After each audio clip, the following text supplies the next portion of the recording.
Tom Saunders.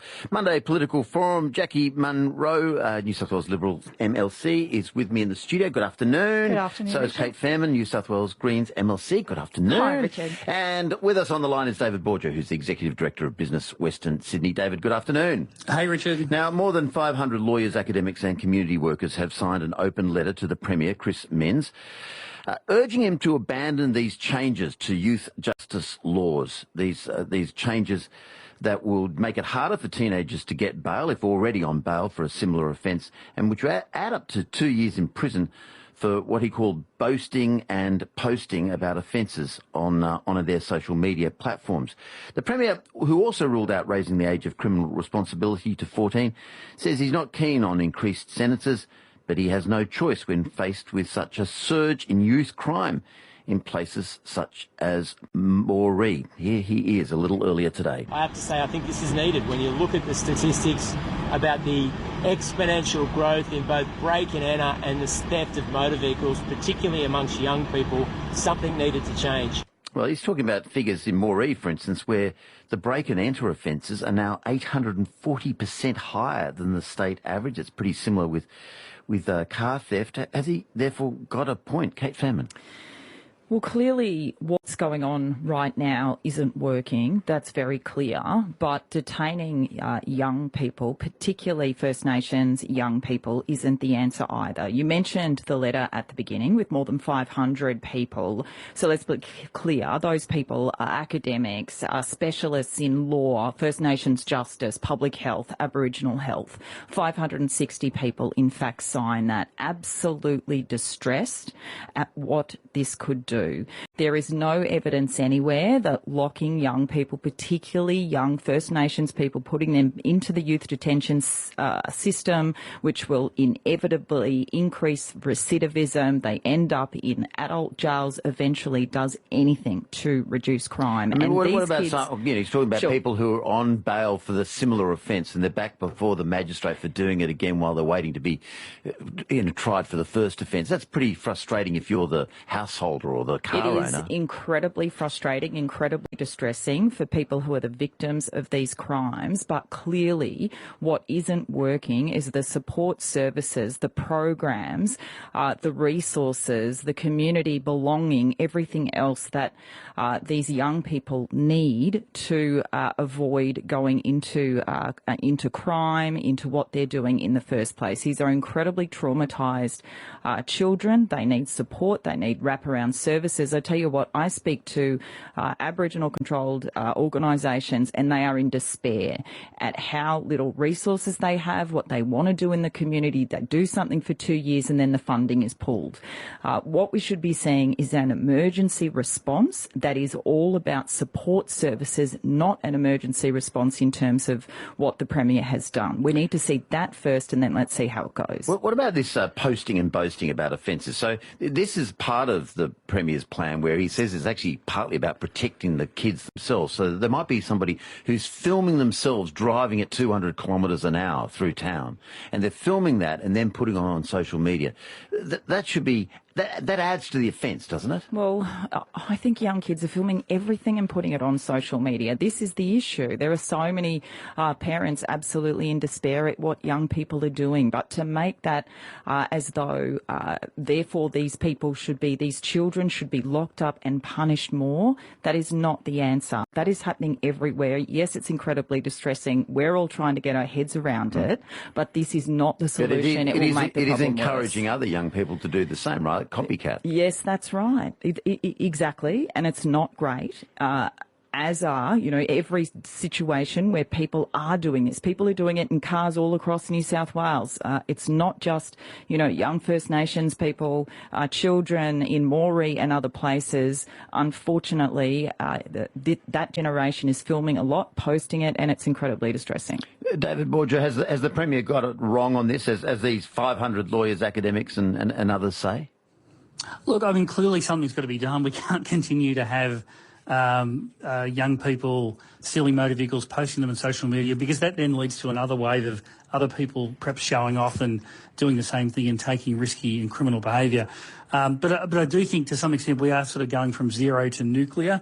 with this option, and I do worry that there are going to be some accommodation bail services that'll be established. There's money for that, but I think the laws come before the service. So I think even on a practical level, the ability to implement this effectively is going to be limited by the lack of place and space to provide this alternative bail service and the wraparound services that might go with that. And I think the other thing, Richard, is just the effect on young people, the stigma of actually going into incarceration, the effect that might have on their, likelihood to offend later in life. That's got to be taken into account.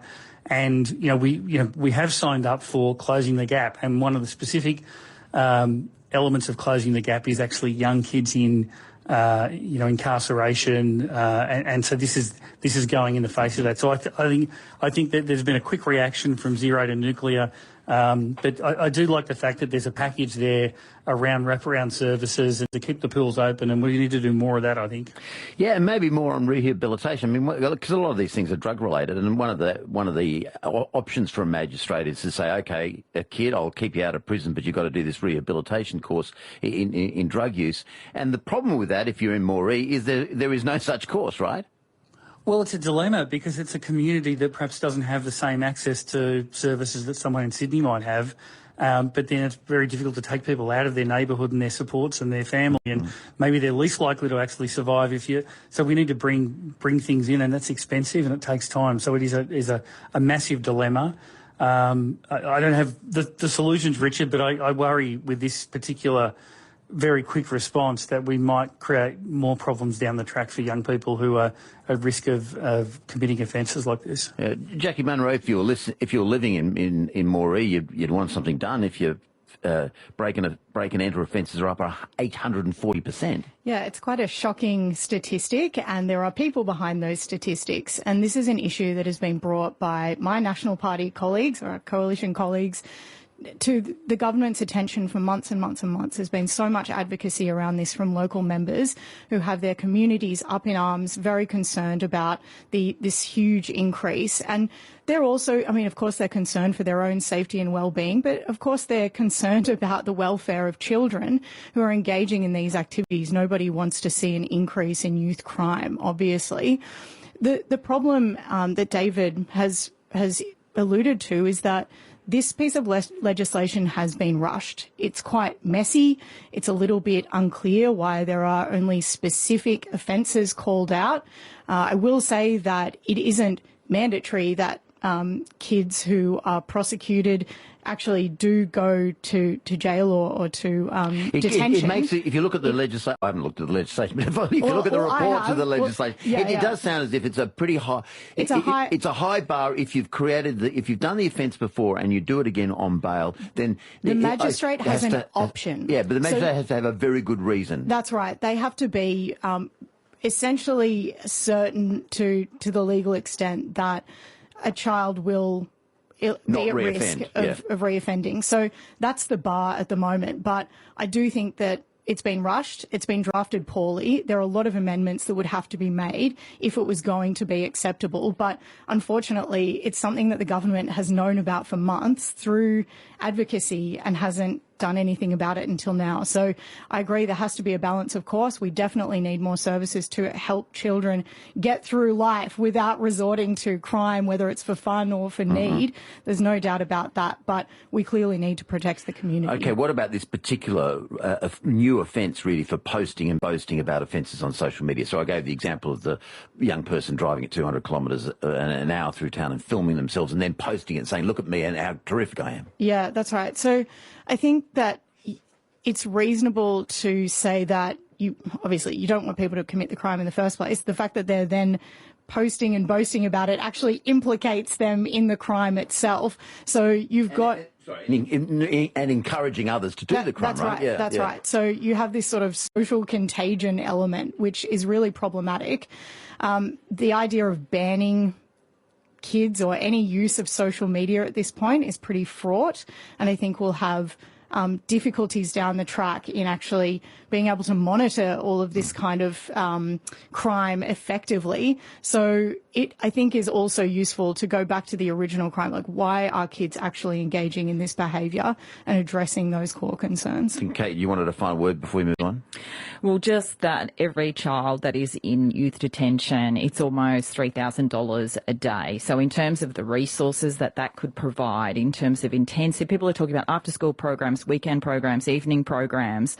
They're not there at the moment as much as they should be. This requires, like I said, it's a crisis. Let's put money into that instead of locking up these kids that really, they're just not going to get out of that cycle. Jackie Munro is with us, New South Wales Liberal MLC, David Borger, Executive Director of Business Western Sydney, and you've just been hearing from Kate Fairman, the New South Wales Greens MLC, the Monday Political Forum. Now, parliamentary inquiry into supermarkets continues to generate alarming stories about their market power. Here's citrus grower Joanna Brigetti on Drive last week. They've got a lot to answer for. You know, you only have to see that they bring in imported product that's virtually at dumped prices. But as you could imagine, you're dealing with billion dollar corporations. There is no level playing field in the relationship in trading. And as a farmer and an orchardist myself, there's times where we've been close to the point where we think, what are we doing this for? What are we doing this for? Says citrus grower Joanna Brigetti. There's a lot of anger about the big supermarkets at the moment, I think, but in practice, how do we make things better? This duopoly is here to stay, isn't it, David? Well, I think, Richard, firstly, I mean, it's absolutely horrible to see images of farmers, you know, bulldozing their orchards because they can't pay their bills. I mean, that is just terrible. And I do think we can have more transparency when it comes to the price that supermarkets pay farmers versus the price at the checkout. But I also think, I mean, we have got a more competitive sector than we used to have, only because we've had some of the biggest and most competitive retailers, Aldi, Costco and Amazon in Australia. So back in 2008, the ACCC said we've got a, you know, workably competitive sector. Since then, we've had more retailers come in. I mean, I personally think one of the challenges we've got is in the development approval and the, you know, what are the barriers to new entrants into the market? One of them is the price we pay for retail space and the time it can take. I mean, I've seen examples where it can take 5 years for a supermarket to have a development application approved. So I think, you know, if we want to encourage more competition, we have to have that level playing field of a planning system that actually works efficiently, and we certainly don't. We have things that are held up all of the time, and I don't know a supermarket that's open that hasn't, you know, been generally popular with local communities. So I think we should also look at the planning side of this if we want to see more competition. Well, there was that other German firm, not Aldi, but one of their competitors who actually came here and was ready to set up shop and then decided it was all too difficult.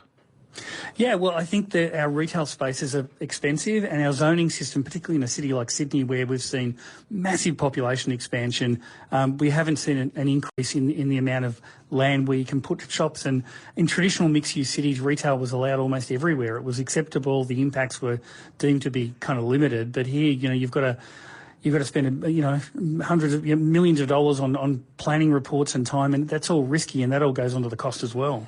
Jackie Munro, everyone's got the same view. We need more competition, but how do we actually achieve it in practice? I think David was really on the money. It is about reducing barriers to entry.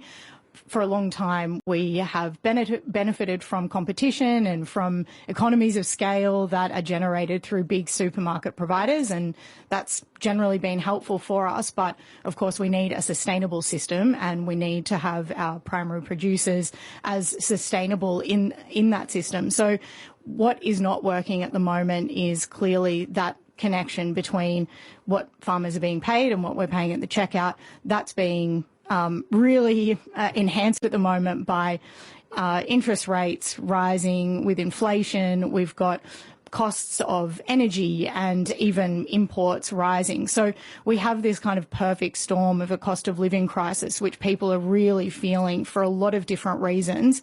And in saying that, we have the inquiry that will report in, I think it's February next year. So the solution will not be a silver bullet. It will take a year for this inquiry to play out. And I think that there will be a range of solutions that need to be put forward.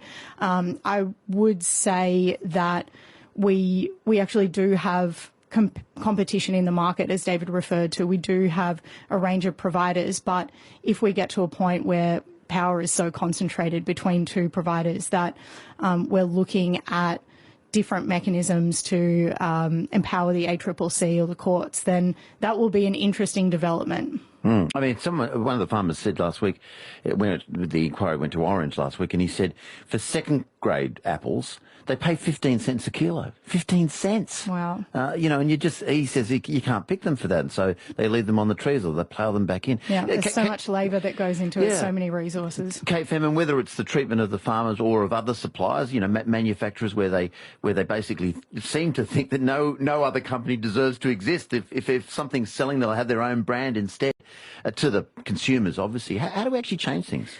It's interesting, this whole, Woolies and Coles having so much power. Like, this has gone on for a couple of decades at least. I remember campaigns around it, I reckon almost 20 years ago, actually. I think, as Jackie said, the whole cost of living crisis coming through the pandemic, like, people are just like, oh, my God, really? My food is costing this much. And until that really, really hit home, I don't think everybody was that concerned. They thought Woolies and Coles were doing an okay job. Well, they did a good job during the pandemic, I think it's fair to say. We saw a lot of shots of countries overseas with empty shelves in places like the UK.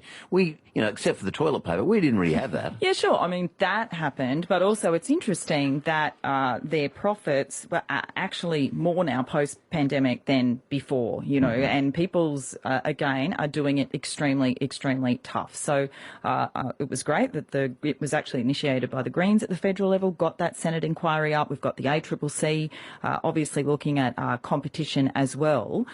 The pressure is really on. I don't know what the Senate is going to recommend. It's kind of up to the Senate, really. They are going to look at what all of the levers are for the government to do in relation to, price controls, competition, lots of other things. Yeah, but this might be challenging for the Greens, but maybe there should be faster development approvals for a supermarket so that the Germans can come in with some more competition. Well, we'd support more competition, absolutely. We don't support corrupt development anywhere just because it's a supermarket or whether it's housing, to be honest. Like, it's got to be good development. I don't think that's the biggest issue in terms of where they can go, having taken, David Borges' point. But, I think at this point we just need that Senate inquiry to report. We need those recommendations, and something has to happen very quickly. I tell you what, the profits that Coles and Woolworths are making are just obscene when you think about the fact that people can't feed their kids 3 meals a day. They're certainly higher than they are with equivalent markets like the UK. And just on that, the most recent ABS statewide economic data really showed that people are spending more at the supermarket and a lot less going out to restaurants and cafes. So that's also a bit of a reshuffling of people's priorities demonstrated through their increasing use of the supermarket, and having larger players who are able to respond quickly to changing demands and increasing demands is actually helpful for us when it works well. Jackie Munro is with us, New South Wales Liberal MLC. So is David Borger, Executive Director of Business Western Sydney, and Kate Fairman, the New South Wales Greens MLC. Now, in the upcoming financial year, New South Wales will receive just 86 cents in every dollar of GST revenue we raise within the state. It's the only state other than Queensland to see its share decline. This after the Commonwealth Grants Commission took into account our state's presumed ability to raise revenue through things like mining royalties, land values and property sales. The Treasurer, Daniel Mookhey, though, says we've been ripped off. But isn't it a good idea to smooth out inequalities between the states so that all Australians can get the same services? Jackie, that was the idea of the Grants Commission and the way we do the GST. I think there are two interesting things to explore here. The first one is that, unfortunately, the Labor government have done a terrible job at advocating for New South Wales, and not just in this. I mean, the Premier has already admitted that he hasn't even spoken to the Prime Minister about it, but we also lost over $5 billion in infrastructure funding from the federal government. The New South Wales government hasn't advocated for reducing immigration numbers to help with the housing crisis. So we're not actually seeing very useful or strong advocacy on our behalf to a federal government, and that's hurting us. The second thing is talking about the tax mix overall and how much reliance we have on the GST and also income tax in relation to the types of taxes that states can raise by themselves, and whether we are actually cheating ourselves essentially of an appropriate and efficient tax mix, which would overall reduce income tax, for example, but be able to increase our own control of tax revenue. The basic principle that we should give $10 to the Tasmanians because they find it more difficult to raise money than we do, that's a good principle, isn't it? All Australians should be the same. Well, when we see that Victoria gets an enormous increase in the GST revenue that they get to take, and they're in enormous amounts of debt because of the failures of their Victorian Labor government, and they're essentially rewarded for those policy failures and the mismanagement of the economy, and then we apparently do a little bit better, and so we're punished for that, is really problematic. And again, that's where I think the tax mix needs to be spoken about. David Borger, one of the things that they say resulted in the election of President Trump last time was, or the time before that, was that the inequalities in American states, that you had Rust Bowl states where life was really had become impossible. The whole idea of our GST is to try to keep all Australians equal. That's a good thing, isn't it? No, I think it's a terrible thing. I think we need to. What we should be encouraging is a sort of competitive federalism where we want to reward good behaviour. Now, New South Wales does a good job at managing its budget. Generally, Victoria has really significant debt. They've just received a big paycheck. I think we've got to stop rewarding bad economic management of states. And when we look at it, I mean, Tasmania is frankly a giant national park with 500,000 people. They've got some impressive wine and cheese, but they always need a handout. South Australia. You forgot the gin. South Australia is a big venue with a rocket range. Western Sydney, this is my solution. Western Sydney has 2.8 million people, about the size of Western Australia, which has a sweetheart deal in the GST carve-up. I think Western Sydney needs to leave the federation, establish itself as its own state and get its own sweetheart deal. I would support that. Who's the president of this new state, David? any names come to mind? I may have a candidate, Richard. Kate Fairman, Daniel Mookie says we've been ripped off, and it kind of looks like that. Oh, look, I actually do have sympathy for the smaller states, I have to say, but, you know, that's not a Greens hat, that's just my hat, in terms of being able to raise funds. And I was going to mention Western Sydney as well, in terms of the infrastructure needs for Western Sydney. I chair an inquiry into Western Sydney public transport needs. It is absolutely nuts that they don't have, for example, a line connecting northwest to the southwest in terms of trains or metro or whatever, right? We've heard all of that stuff. Absolutely crazy. I agree with the federal government, though, that the New South Wales government could do more in terms of mining royalties. The Queensland government has imposed a coal royalty up to 40% of the coal when it's really, really high in terms of a price. Daniel Mookie came out in the last budget, 2.6%, doesn't start until July. We are missing out on 2.6 addition. Exactly, yeah. In addition, yeah. Exactly. We are missing out on billions of dollars of revenue. These coal companies are making a gain, like Coles and Woolies, eye-watering profits, and we're not getting well, as much as we should be. Jackie Munro, David Borger and Kate Fairman are with us. Just finally, traditional cures, remedies and pick-me-ups sometimes don't get a nod from science, but a recent study has sung the praises of apple cider vinegar as an aid to weight loss. What's the old-fashioned treatment or health aid that you believe may actually work, even if there's no science behind it? Kate Fairman. Oh, look, I don't think you can get more old-fashioned than cold water. So I'm a bit of a cold water therapy nut. And the ice science, bath. Yeah, cold shower. Okay. The science is proven. It's not one of those things, old wives' tale or whatever. I shouldn't say that. It's a terrible expression. That's terrible. I'm going to get in trouble for that. I'm sorry, everybody. I sentence you to an ice bath immediately. Jackie Munro, which one? Mine's the aloe vera plant. It's good for sunburns, good for mosquito bites. That's what I've got growing in my backyard. You know, if you wear too much of it, you become a green. Oh, no, don't tell me that. David Borger, what's the old-fashioned green. What sort of remedy do you go for? Look, I don't personally have one myself, but I've got a good mate who's Scottish, and he says that if you've got a sore tooth, the best cure is a dram of whiskey, and if it stays sore, just have some more. Well, we believe science backs up all these theories today. That's right. Hey, Jackie Munro, New South Wales Liberal MLC, thank you so much. Thank you. Kate Fairman, New South Wales Greens MLC, thank you so much. Thanks, Richard. And David Borger, Executive Director of Business Western Sydney and the forthcoming President of the Western Sydney Nation. Hey, thanks, David. Thanks, Richard.